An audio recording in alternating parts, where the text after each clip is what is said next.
નમસ્કાર વિદ્યાર્થી મિત્રો, ગુડ મોર્નિંગ. ફરી અહીંયા પરેશ પુરોહિત યુટ્યુબ ચેનલમાં સર્વે મિત્રોનું હાર્દિક સ્વાગત છે.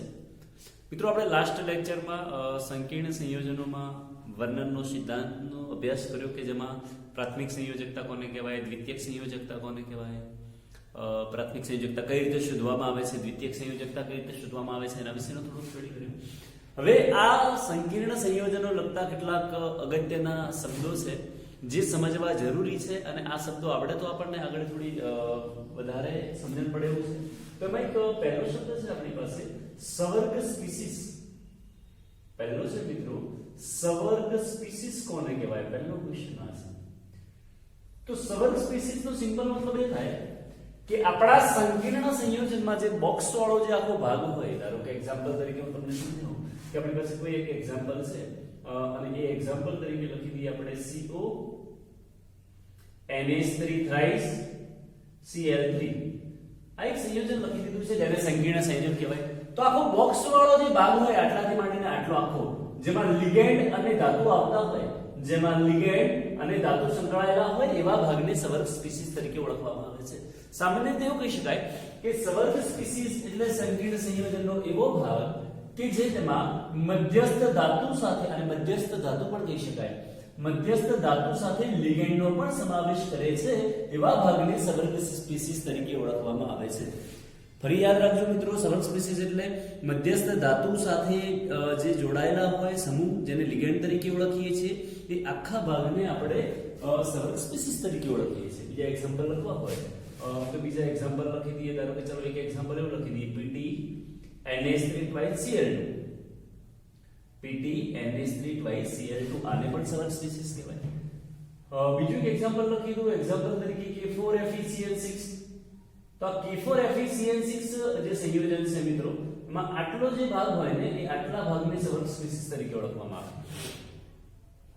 અથવા આમાંથી જો આયન છૂટો પાડવો હોય તો આને આમ પણ લખી શકાય. જ્યારે આના આયનીકરણ કરીએ, આયનીકરણ કઈ રીતે કરવાનું મિત્રો સમજો. આયનીકરણ કરતી વખતે આગળ જોડાયેલો હંમેશા ધનાયન હશે. જો કદાચ પાછળ કોઈ સમૂહ જોડાયેલો હોય તો ઋણાયન તરીકે હોય. અહીંયા આગળ જોડાયેલો છે એટલે ધનાયન હશે. હવે જે પોટેશિયમ હોય, આ એક પોટેશિયમ છે અને એક આખો આયન હશે. અહીંયા જે નીચે કોઈ આંકડો લખેલો હોય, આંક લખેલો હોય, એ આનો ચાર્જ હશે. હવે આ પોઝિટિવ હોય તો આ નેગેટિવ હોય. અહીંયા કઈ નથી લખી દો એનો મતલબ એક સમજવાનો, એટલે આનો ચાર્જ કેટલો થાય? +1. તો લખી શકાય કે +1. અને આખું જે આ સવર્ગ સ્પીસીસ છે FeCl6, અને એનો ચાર્જ કેટલો આવશે તો અહીં ચાર્જ લખી દેવાનો -4. આવો ચાર્જ લખી શકાય. આ ચાર્જ છે. ઓકે, તો એક શબ્દ છે આપણી પાસે સવર્ગ સ્પીસીસ, જે આપણે સમજી શકીએ કે આખા સવર્ગ વર્તુળ વાળો જે ભાગ હોય એને સવર્ગ સ્પીસીસ તરીકે ઓળખવામાં આવે. બીજો એક છે મધ્યસ્થ પરમાણુ અથવા આયન. બીજો શબ્દ બુકમાં આપણને મિત્રો આપેલો છે કે મધ્યસ્થ પરમાણુ. તો આ અલગથી શબ્દ સમજાવવાની જરૂર નથી કે ભાઈ મધ્યસ્થ પરમાણુ અથવા આયન કોને કહેવાય. તો સવર્ગ અથવા તો સંકીર્ણ સંયોજનમાં લિગેન્ડની સાથે જોડાયેલો જે ધાતુ વાળો ભાગ હોય, ધારો કે આમાં કોબાલ્ટ, એને મધ્યસ્થ પરમાણુ કહેવાય. આમાં પ્લેટિનમ મધ્યસ્થ પરમાણુ કહેવાય. આમાં Fe એને મધ્યસ્થ પરમાણુ કહેવાય. આમાં Fe એને મધ્યસ્થ પરમાણુ કહેવાય. તો સવર્ગ સ્પીસીસમાં જે પેલો ધાતુ હોય એ ધાતુને સવર્ગ મધ્યસ્થ પરમાણુ અથવા આયન તરીકે ઓળખવામાં આવે છે. ચલો ત્રીજો શબ્દ લખી દઈએ સવર્ગાંક. ત્રીજો મિત્રો શબ્દ છે આપણી પાસે સવર્ગાંક. તો સવર્ગાંક એટલે શું ક્વેશ્ચન આવે? સવર્ગાંક અથવા એને શોર્ટમાં કહેવાય CN, coordination number. Coordination number. તો કોઈ સંયોજનનો કોઓર્ડિનેશન નંબર કોને કહેવાય? તો કોઈ પણ સંકીર્ણ સંયોજનનો સવર્ગાંક એટલે એના મધ્યસ્થ પરમાણુ સાથે બનતા સવર્ગ સહસંયોજક બંધની સંખ્યા. હા, એક બીજું છે મિત્રો કે જે મધ્યસ્થ પરમાણુ હોય, આપણે કદાચ લાસ્ટ લેક્ચરમાં સમજાવ્યું પણ હતું કે મધ્યસ્થ પરમાણુ હોય એ લુઈસ એસિડ તરીકે કામ કરે છે. મધ્યસ્થ પરમાણુ એ લુઈસ એસિડ તરીકે વર્તે છે કારણ કે પેલા લિગેન્ડ પાસેથી ઇલેક્ટ્રોન યુગ્મ મેળવે છે. જે મધ્યસ્થ પરમાણુ છે એ લિગેન્ડ પાસેથી ઇલેક્ટ્રોન યુગ્મ મેળવે છે, એના માટેથી તેને શું કહેવાય? લુઈસ એસિડ કહેવાશે. ઓકે, હવે સવર્ગાંક કોને કહેવાય? તો મધ્યસ્થ પરમાણુ સાથે બનતા સવર્ગ સહસંયોજક બંધની સંખ્યા. ધારો કે ચલો આમાં એવું કહી દઈએ આપણે કે કોબાલ્ટ સાથે 3 NH3 જોડાયેલા છે, 3 Cl જોડાયેલા છે. આમાં પ્લેટિનમ સાથે 2 NH3 જોડાયેલા છે, 2 Cl જોડાયેલા છે. આમાં હા એવું જરૂરી નથી, ઘણી વખત એવું પણ બનશે મિત્રો, આપણે એવું પણ સ્ટડી કરીશું કે જે લિગેન્ડ હોય એ એક લિગેન્ડ એક જ સવર્ગ સહસંયોજક બંધ બનાવે એવું જરૂરી નથી. કોઈ લિગેન્ડ એવા હશે કે જે 2 ઇલેક્ટ્રોન યુગ્મનું દાન કરતા હશે, કોઈ લિગેન્ડ એવા હશે કે 3 ઇલેક્ટ્રોન યુગ્મનું દાન કરતા હશે, કોઈ લિગેન્ડ એવા પણ હશે કે જે 6 ઇલેક્ટ્રોન યુગ્મનું દાન કરતા હોય. તો જેટલા ઇલેક્ટ્રોન યુગ્મનું દાન કરે છે એટલા સવર્ગ સહસંયોજક બંધ બનાવશે. એક્ઝામ્પલ તરીકે ધારો કે આપણે અહીં એવું લખેલું છે કે ભાઈ PT, આવું એક્ઝામ્પલ આપેલું છે કે PT NH3 ટ્વાઇસ અને Cl2. તમે મધ્યસ્થ તરીકે આપણી પ્લેટિનમ છે, મધ્યસ્થ ધાતુ તરીકે કોણ છે? પ્લેટિનમ. એના સાથે 2 NH3 જોડાયેલા છે. ધારો કે ચલો આપણે જોડી દઈએ, એક NH3 અહીંયા છે અને બીજો NH3 જોડી દઈએ, એની સાથે બીજા 2 Cl જોડાયેલા છે. હવે NH3 અને Cl, દરેક NH3 એક જ સવર્ગ સહસંયોજક બંધ બનાવે છે, દરેક Cl પણ એક જ સવર્ગ સહસંયોજક બંધ બનાવે છે. એના માટે શબ્દો વપરાશે મિત્રો, એકદંતીય, દ્વિદંતીય, ત્રિદંતીય, ચતુર્દંતીય, ષટદંતીય. કેટલા ઇલેક્ટ્રોન યુગ્મનું દાન કરે છે એના આધારે એને દંતીય કહેવાશે. ધારો કે એક જ ઇલેક્ટ્રોન યુગ્મનું દાન કરે છે તો એકદંતીય, એક જ ઇલેક્ટ્રોન યુગ્મનું દાન કરે છે તો એકદંતીય. તો અહીંયા તમે જોઈ શકો છો કે આ NH3 સવર્ગ સહસંયોજક બંધ બનાવે, Cl બનાવે, NH3 બનાવે, તો કુલ સવર્ગ સહસંયોજક બંધની સંખ્યા 1 2 3 4. તો આ સંયોજન માટે coordination number is equal to 4. Coordination number એટલે મિત્રો સવર્ગાંક. તો સાદી ભાષામાં કહેવું હોય કે ભાઈ સવર્ગાંક એટલે શું? તો સવર્ગાંક એટલે મધ્યસ્થ ધાતુ સાથે બનતા સવર્ગ સહસંયોજક બંધની સંખ્યા મિત્રો. મધ્યસ્થ ધાતુ સાથે બનતા સવર્ગ સહસંયોજક બંધની સંખ્યાને એનો સવર્ગાંક કહેવાય. ધારો કે આ જે સંયોજન બાજુમાં બીજું લખ્યું છે આપણે CO NH3 thrice Cl3. હવે એમાં કોબાલ્ટ સાથે આપણે જોવા જઈએ તો કોબાલ્ટ સાથે ત્રણાબંધ બનાવશે, ત્રણા બનાવે તો આનું કોઓર્ડિનેશન નંબર બરાબર લખવું હોય તો 6 આવશે. કેટલો આવે મિત્રો? 6. ફરી કહું છું, ધ્યાનથી સાંભળજો. સવર્ગાંક એટલે આ લિગેન્ડની સંખ્યા નહીં, ભલે અહીંયા લિગેન્ડની સંખ્યા 6 છે, કોઓર્ડિનેશન નંબર 6 થાય છે. લિગેન્ડની સંખ્યા 4 છે અને કોઓર્ડિનેશન 4 થાય છે એવું જરૂરી નથી. એવું એક એક્ઝામ્પલ સમજાવીએ. એક્ઝામ્પલ તરીકે એક બીજું લખી દઈએ આપણે કે CO En thrice +3 આવું કોઈ સંયોજન છે. હવે અહીંયા En છે એ શું છે? પ્રશ્ન આ છે. તો એ આપણે લિગેન્ડના વર્ગીકરણમાં ભણીશું કે En શું કહેવા માંગે છે. En એટલે ઇથેન 1,2 ડાયમાઇન કહેવાય મિત્રો. En નો મતલબ શું થાય? ઇથેન 1,2 ડાયમાઇન. અને એક ઇથેન 1,2 ડાયમાઇન હોય એ 2 ઇલેક્ટ્રોન યુગ્મનું દાન કરે. એટલે અહીંયા જો આ બંધારણ દર્શાવવા જોઈએ તો આ રીતે દર્શાવે. જો CO એની સાથે En, બીજો En અહીંયા જોડ દો 2 અને ત્રીજો En અહીંયા જોડ દો. 3 En જોડાયેલા છે. કુલ કેટલા En જોડાયેલા છે મિત્રો? 3. અને દરેક જે En હોય આપણે આ એક જ En 2 સવર્ગ સહસંયોજક બંધ આ રીતે પણ દર્શાવી શકાય. દર્શાવવા હોય જે En છે એ પણ 2 સવર્ગ સહસંયોજક બંધ બનાવે છે. આ En પણ 2 સવર્ગ સહસંયોજક બંધ બનાવે છે. આખાનો ચાર્જ કેટલો છે? +3. એટલે આપણે અહીંયા ઉપર લખી દઈએ +3. તો હવે તમે અહીંયા જોઈ શકો કે લિગેન્ડની સંખ્યા કેટલી છે? 3. લિગેન્ડની સંખ્યા 3 છે પણ સવર્ગ સહસંયોજક બંધની સંખ્યા 1 2 3 4 5 6. એટલે આનો મારે કોઓર્ડિનેશન નંબર લખવો હોય મિત્રો તો કોઓર્ડિનેશન નંબર = 6 થાય. ભલે ને એના લિગેન્ડની સંખ્યા 3 હોય. તો કોઓર્ડિનેશન નંબર અને લિગેન્ડની સંખ્યાને કોઈ લેવા દેવા નથી. હા, જો એક દંતીય લિગેન્ડ હોય, જો લિગેન્ડ એક જ ઇલેક્ટ્રોન યુગ્મનું દાન કરતા હોય એવા કેસીસમાં એનો સવર્ગાંક અને સવર્ગ સહસંયોજક બંધની સંખ્યા અને લિગેન્ડની સંખ્યા બધું સમાન થશે. ક્લિયર છે? બીજું સાથે સાથે પણ સ્ટડી કરતા જઈએ આપણે એવું સમજાય દ્વિતીયક સંયોજકતા, સેકન્ડરી વેલેન્સી. તો સેકન્ડરી વેલેન્સી એટલે પણ એવું જ હતું, સવર્ગ સહસંયોજક બંધની સંખ્યા. ધારો કે આના માટે મારે દ્વિતીયક સંયોજકતા શોધવી હોય તો પ્લેટિનમના સાથે 4 છે તો દ્વિતીયક સંયોજકતા પણ 4, દ્વિતીયક સંયોજકતા 6, કોઓર્ડિનેશન નંબર છે તો દ્વિતીયક સંયોજકતા પણ 6. ઓકે. બીજું ધારો કે કોઈ એક્ઝામ્પલ લખી દઈએ છીએ. બીજું કોઈ એક એક્ઝામ્પલ લખું તો આવું લખી શકાય. કોબાલ્ટ C2O4 thrice -3 અને ઓક્ઝેલેટો અથવા ઓક્ઝિલેટ આયન કહેવાય. અને એ પણ દ્વિદંતીય છે. મિત્રો કેવું છે? દ્વિદંતીય. એટલે હું એવું કહી શકું કે એક C2O4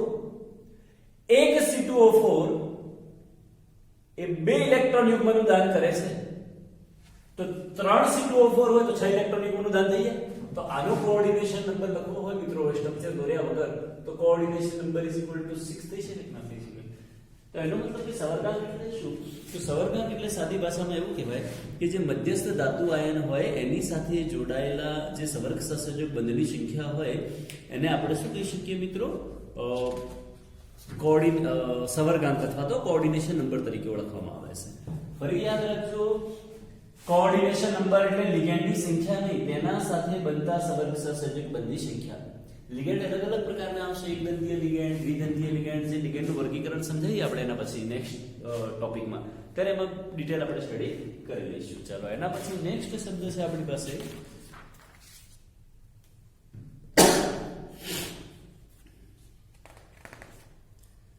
નેક્સ્ટ શબ્દ છે એનો જેવો જ છે સવર્ગ પ્રભાવ ક્ષેત્ર. આ અલગથી મિત્રો સમજાવવાની જરૂર નથી, હું એ બાજુમાં લખી દઉં છું. સવર્ગ પ્રભાવ ક્ષેત્ર, સવર્ગ પ્રભાવ ક્ષેત્ર અથવા એને એવું પણ કહી શકાય સ્ફિયર તરીકે ઓળખવામાં આવે. સ્ફિયર કહેવાશે. તો સવર્ગ પ્રભાવ ક્ષેત્ર અથવા સ્ફિયર કોને કહેવાય? તો આટલો જે ભાગ હોય, જે બોક્સ વાળો ભાગ હોય, જે વર્તુળ વાળો ભાગ છે કે જેમાં લિગેન્ડ અને ધાતુ સમાયેલા છે, એ ભાગને સવર્ગ પ્રભાવ ક્ષેત્ર તરીકે ઓળખવામાં આવે. તો એની જ વસ્તુ છે જે સ્પીસીસમાં આપણે સમજાવી દીધી કે સવર્ગ પ્રભાવ ક્ષેત્રનો મતલબ એવો થાય કે મધ્યસ્થ પરમાણુ આયન અને તેની સાથે જોડાયેલા લિગેન્ડને ચોરસ કૌંસમાં સમાવાયા છે અને તેને સામૂહિક રીતે સવર્ગ પ્રભાવ ક્ષેત્ર તરીકે ઓળખવામાં આવે છે.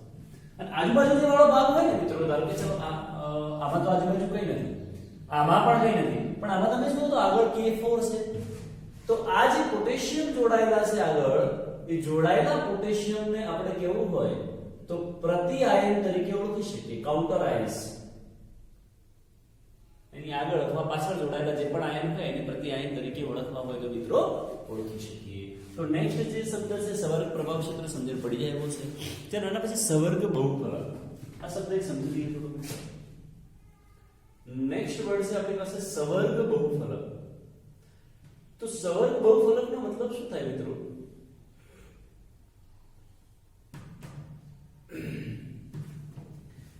કે જ્યારે મધ્યસ્થ ધાતુ સાથે આજુબાજુ પેલા લિગેન્ડ જોડાય છે તો એ લિગેન્ડ એ પેલા ધાતુ સાથે સવર્ગ સહસંયોજક બંધથી જોડાય છે. લિગેન્ડ એ ધાતુ સાથે સવર્ગ સહસંયોજક બંધથી જોડાય છે અને સવર્ગ સહસંયોજક બંધ છે ને મિત્રો દિશાકીય છે. આયનીય બંધ દિશાકીય નથી, પણ સવર્ગ સહસંયોજક બંધ કેવો છે? દિશાકીય છે. જે આપણે આલ્ફ્રેડ વર્ગના સિદ્ધાંતમાં સમજ્યા હતા કે આયનીય બંધ જ્યારે પણ રચે છે એટલે પ્રાથમિક સંયોજકતા એ અદિશ રાશિ છે, જ્યારે સવર્ગ સહસંયોજક બંધ રચાય છે એ સદિશ રાશિ છે, કારણ કે બંધ દિશાકીય છે. તો આ લિગેન્ડ જ્યારે પેલા મધ્યસ્થ પરમાણુ સાથે જોડાય છે, જે બંધ દિશાકીય હોવાને કારણે વિવિધ પ્રકારના ભૌમિતિક આકાર રચે છે અને એ ભૌમિતિક આકાર જે રચે છે એને સવર્ગ બહુફલક તરીકે ઓળખવામાં આવે છે. વિવિધ જે આકાર રચે છે મધ્યસ્થ પરમાણુ સાથે જોડાઈને એવું લખી દઈએ લિગેન્ડ મધ્યસ્થ પરમાણુ સાથે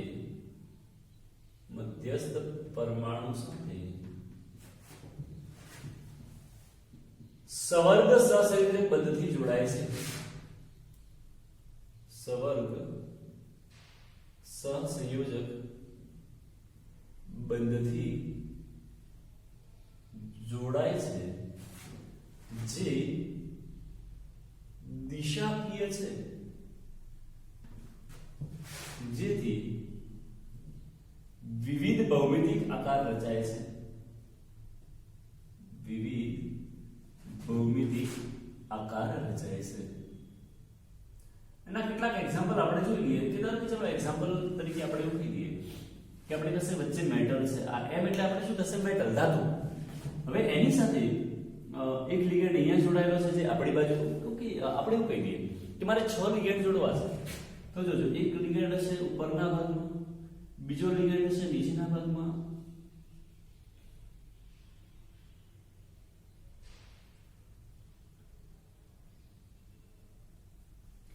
અહીંયા આજે છે ને આને કોઈ બીજા સાથે જોડ દો મિત્રો.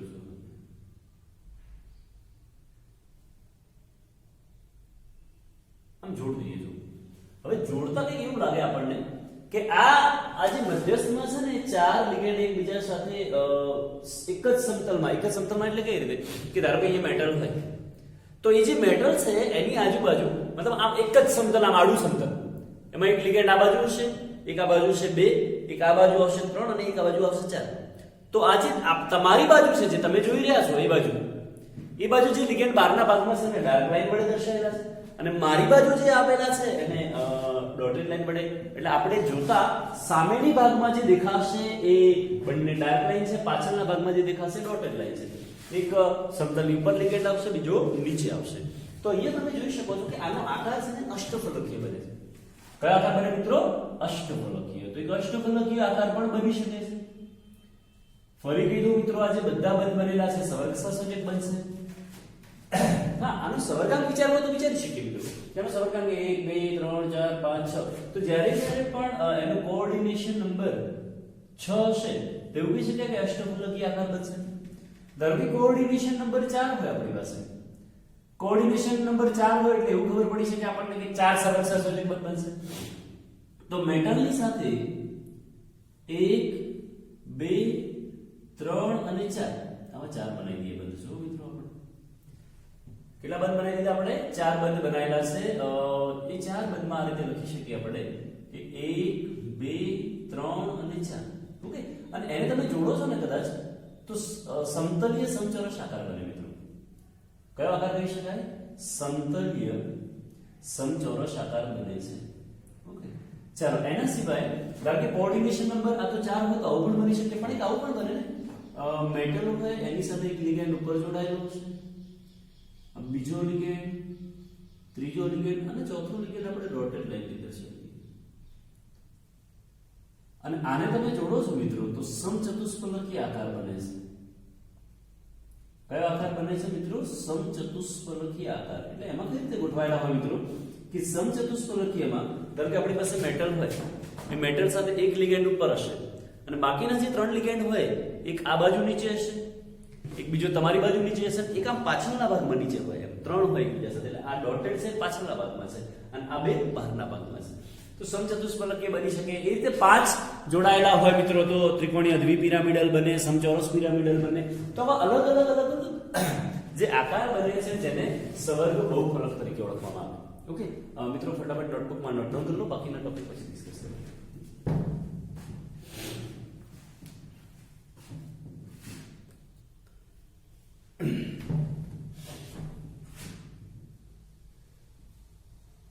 ઓકે મિત્રો, તો કેટલાક શબ્દો આપણે અહીંયા સમજી રહ્યા છીએ કયા કયા પ્રકારે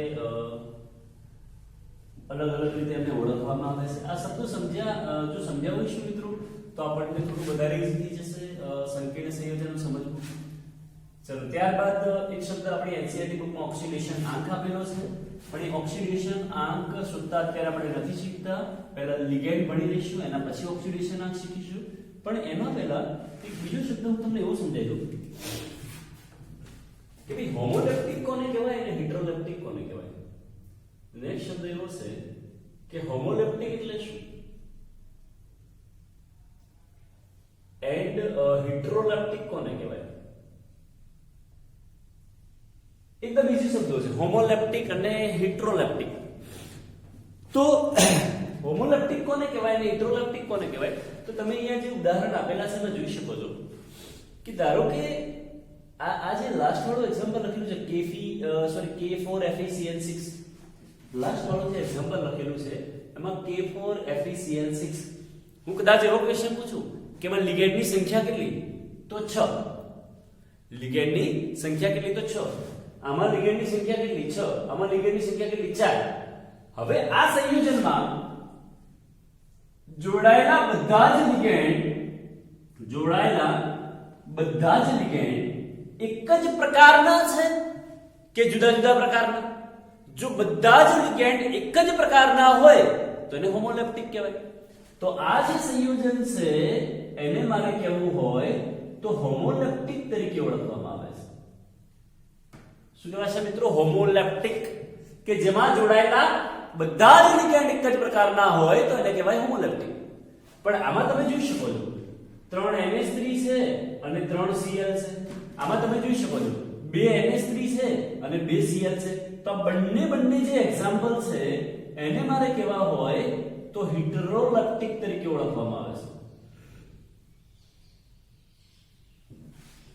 સમજ પડાયું છે મિત્રો? હોમોલેપ્ટિક કોને કહેવાય ને હિટરોલેપ્ટિક કોને કહેવાય? જોડાયેલા બધા જ લિગેન્ડ એક જ પ્રકારના હોય તો હોમોલેપ્ટિક કહેવાય. ધારો કે બીજું એક્ઝામ્પલ લખી દઈએ. એક્ઝામ્પલ તરીકે CO EN થ્રાઇસ અને +3. તમારે જો બધા જ લિગેન્ડ એક જ પ્રકારના હોય તો આને પણ શેનું એક્ઝામ્પલ કહેવાય? હોમોલેપ્ટિક કહેવાય.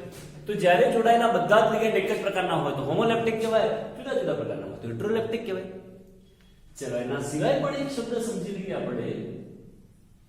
એક કેન્દ્રીય કોને કહેવાય અને બહુ કેન્દ્રીય કોને કહેવાય? એક કેન્દ્રીય એટલે શું અને બહુ કેન્દ્રીય એટલે શું? મિત્રો બધા શબ્દો ઇમ્પોર્ટન્ટ છે, આપણે શબ્દો સમજવા જરૂરી છે આપણે ઓર મતલબ સંકીર્ણ સંયોજનો કોમ્પ્લેક્સ કમ્પાઉન્ડ સમજવા માટે. એક કેન્દ્રીય એટલે શું? કે એવા સંયોજનો કે જેમાં એક જ મધ્યસ્થ ધાતુ હોય, એક જ મધ્યસ્થ ધાતુ હોય તેવા સંયોજનને એક કેન્દ્રીય કહેવાય છે. એક્ઝામ્પલ તરીકે હું લખી દઉં કે KMnO4. ચલો મધ્યસ્થ ધાતુ કેટલી છે? એક જ છે. પણ બહુ કેન્દ્રીય કોને કહેવાય? એક કરતા વધારે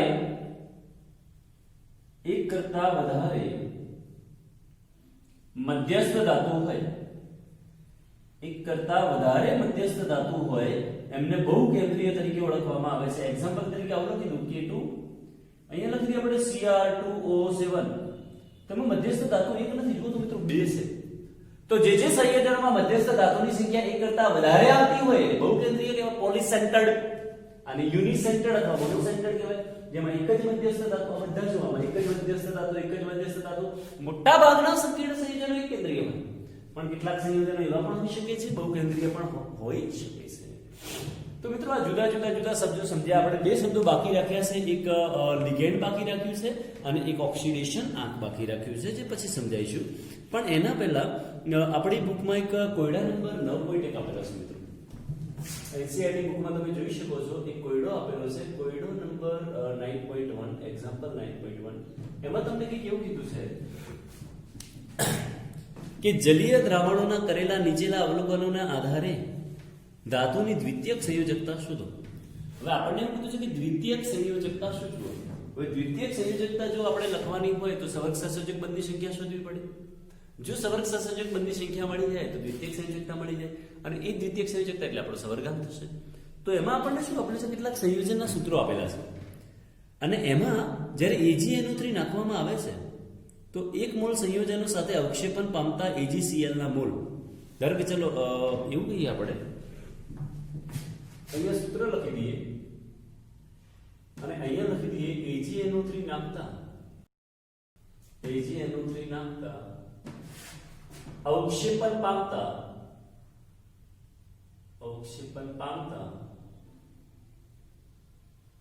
AgCl ના મોલ. આવું આપણને આપેલું છે. ચલો પહેલું સંયોજન આપેલું છે આપણને PdCl2 4NH3. આપણને સંયોજન આપેલું છે PdCl2 4NH3 અને સાથે 2 મોલ AgCl બને છે. આ પહેલામાં એવું કંઈ કીધું છે, બધા લખી દઈએ પહેલા ફટાફટ એકવાર મિત્રો. NaCl2 6H2, બીજું છે આ પહેલું છે આપણી પાસે, બીજું એવું કંઈક આપેલું છે NiCl2 6H2. ઓકે, અને એમાં AgCl ના મોલ મળે છે ને. ત્રીજું છે PtCl4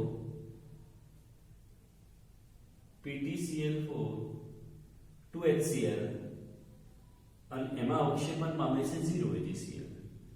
ચોથું સંયોજન આપેલું છે COCl3 4 moles of NH3 અને એમાં અવક્ષેપન થાય છે 1. લાસ્ટ 5 આપેલું છે PtCl2 2 moles of NH3 અને અવક્ષેપન પામે છે 0. અહીંયા મિત્રો સમજવા જેવું એ છે કે જ્યારે તમે કોઈ દ્રાવણમાં ધારો કે PdCl2 4NH3 માં AgNO3 નાખો છો તો આ AgNO3 ના Ag+ અને આના Cl- ભેગા થઈને AgCl બનાવશે. હવે પ્રશ્ન એ છે કે Cl- આમાંથી છૂટો ક્યારે પડ્યો હશે? કે જ્યારે પેલા બ્રેકેટની અંદર હશે, સંકીર્ણ સવર્ગ વર્તુળની અંદર હશે ત્યારે, કે બહાર હશે ત્યારે? અંદરના આયનો ક્યારે પણ છૂટા પડતા નથી. એટલે જો AgCl નું અવક્ષેપન કરવું હોય તો Cl- કૌંસની બહાર હોવો જરૂરી છે. ધારો કે આમાં કેટલા AgCl ના મોલ બને છે? 2. એનો મતલબ કે 2 Cl કૌંસની બહાર હોવા જરૂરી છે. તો આપણે આમાંથી જ્યારે સંયોજન બનાવીશું કે આવું બની શકે. ચલો બનાવવું હોય પહેલામાંથી સંયોજન, આન્સર લખી દઈએ. પહેલામાંથી મને સંયોજન બનાવવું હોય તો PD NH3 અને કૌંસની બહાર Cl2 લખી શકાય. કારણ કે આના જ્યારે પાણી છૂટા પડે છે તો આવું પડે મિત્રો. આ 2 અહીંયા આવી જશે એટલે PD NH3 +2 અને 2Cl-. આ 2Cl- એ Ag+ સાથે પ્રક્રિયા કરીને 2 મોલ AgCl બનાવે ના બનાવે. તો આવું સંયોજન આપણને મળ્યું. હવે આપણો ક્વેશ્ચન તો એ છે કે એની દ્વિતીયક સંયોજકતા શોધો. તો એની સેકન્ડરી વેલેન્સી બરાબર અહીંથી ખબર પડી જાય કે સળંગ સંયોજક બંને સંખ્યા કેટલી બને છે? 4. તો પહેલામાં દ્વિતીયક સંયોજકતા આવશે. આમાં ધ્યાન મિત્રો એ રાખવાનું છે કે આમાં Cl અંદર રાખવા કે બહાર રાખવા એ ધ્યાન રાખવાનું. ચલો બીજાનું લખી દઈએ આપણે. બીજામાં કેટલા AgCl બને છે? 2. એટલે કે એમાં પણ 2 Cl બહાર હશે તો બંને Cl બહાર રાખી દઈએ. H2 અંદર આવશે તો લખી શકાય NiH2O6 કૌંસની બહાર Cl2. તો આમાં પણ 2 Cl- છૂટા પડી જાય. હવે મારે આની સેકન્ડરી વેલેન્સી લખવી હોય તો સેકન્ડરી વેલેન્સી બરાબર કેટલી થઈ જશે મિત્રો? 6. ચલો ત્રીજું PtCl4 * 2HCl છે. આમાં 0 અવક્ષેપન થાય છે. એટલે તો કે એક પણ Cl છૂટા પડતા નથી, બધા Cl અંદર છે. એમાં જે આ H હોય ને એ H સંયોજનની આગળ આવશે મિત્રો. H2 Pt પછી Cl4 ને 2 કેટલા થાય? 6. એટલે PtCl6 આવું લખી શકાય લખવું હોય. આમાં ફરી કહી દઉં મિત્રો, Cl બહાર રાખવા કે અંદર રાખવા એ મહત્વનું છે. આ AgCl ના કેટલા મોલ બને છે એના આધારે ખબર પડશે. ચલો અહીંયા 0 મોલ બને છે એટલે એક પણ બહાર ના હોય તો આની સેકન્ડરી વેલેન્સી કેટલી થઈ જશે? 6 થશે. ચલો ચોથાનો આન્સર લખી દઈએ અહીંયાથી. COCl3 પણ એક જ બને છે, એક Cl બહાર આવશે. એક Cl બહાર આવશે તો 2 Cl કુલ 3 છે, એમાંથી 2 અંદર રહેશે. તો CO NH3 Cl2 કૌંસની બહાર એક Cl આવશે. આની સેકન્ડરી વેલેન્સી તમે ફટાફટ ગણી શકો મિત્રો. 6 થશે. 4 ને 2 6. ચલો પાંચમું લાસ્ટ એક્ઝામ્પલ. PtCl2 2NH3 એના 0 અવક્ષેપન થાય. 0 અવક્ષેપન થાય એનો મતલબ કે એક પણ Cl બહાર નથી. લખી શકાય PtNH3 twice Cl2. આ છે અહીંયા એક્ઝામ્પલ છે. જો આપણે લખી તો મિત્રો આમાં આપણે એક એક્ઝામ્પલ ભણીશું સિસ્પ્લેટિન. જે આપણે ધોરણ 11 માં ભણેલા છીએ કે સામાન્ય રીતે જ્યારે પેલું કેન્સરની ગાંઠ વગેરે થતી હોય તો એની સારવાર માટે સિસ્પ્લેટિન વપરાય છે. આનું સ્ટ્રક્ચર છે સિસ્પ્લેટિનનું. આગળ આવશે પણ ખરા ચેપ્ટરમાં જ ભણવાનું સિસ્પ્લેટિન મિત્રો. ચલો આની સેકન્ડરી વેલેન્સી બરાબર કેવું હોય તો કેટલી થઈ શકે મિત્રો? 2 ને 2 4. તો આ પ્રમાણે સેકન્ડરી વેલેન્સી કોયડા નંબર 9.1 માં શોધવી હોય તો શોધી શકીએ છીએ મિત્રો. આજે જેટલા પણ શબ્દો આપણે ભણ્યા છીએ એ દરેક શબ્દોને બિલકુલ ધ્યાનપૂર્વક સમજજો. માં 2 શબ્દો આપણે બાકી રાખ્યા છે, લિગેન્ડ અને ઓક્સિડેશન આર્મ. પહેલા લિગેન્ડ ભણીશું અને પછી ઓક્સિડેશન આર્મ સમજાવીશું. ઓકે મિત્રો, થેન્ક યુ.